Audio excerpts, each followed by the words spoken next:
luck, kamay sa mesa. Top 6 answers are on the board.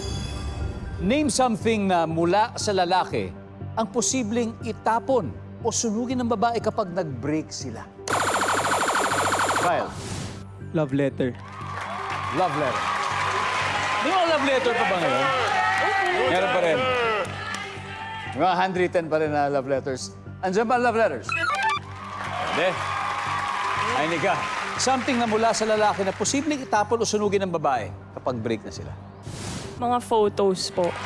Lalo ngayon, uso na yung pinapaprint ulit, yung film. Yes, bumabalik. Iba talaga yung pinapadevelop. Iba Opo. yung crisp ng isang real photo Yes. compared to pag nasa phone, di ba? Yung mga photograph sinusunog daw. Top answer! Ainika, pass or play? Play po! Let's go play. Kyle, balik muna tayo. Okay, guys. Abby, name something na mula sa lalaki, yung posibleng itapon o sunugin ng babae. Pag nag-break. Mga iniwan na damit. Damit. Anything damit. Nandiyan ba ang damit? Jordy, something na mula sa lalaki, posibleng itapon o sunugin ng babae pag nag-break sila. Stuffed animal. Stuffed animal. Stuffed Like a toy. toy, like a stuffed toy. Stuffed animal. Survey. Yup. You got it, Joe. Ba, talagang marunong kayong sumagot sa family feud, ha?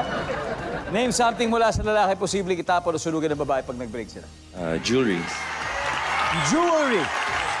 Survey, nandiyan ba? Whoa! Ay, Nika. Isa na lang, perfect na to. Something na mula sa lalaki na posibleng itapon ng babae pag nag-break sila.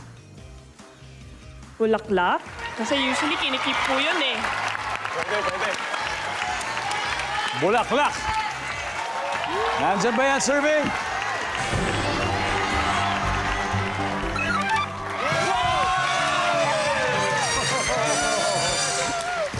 Marunong ding umiscore ang team. Marunong magmahal. Ito na, meron agad sila 92 points. Makabawi kaya love shot sa round 2? I'm sure. Babawi yan.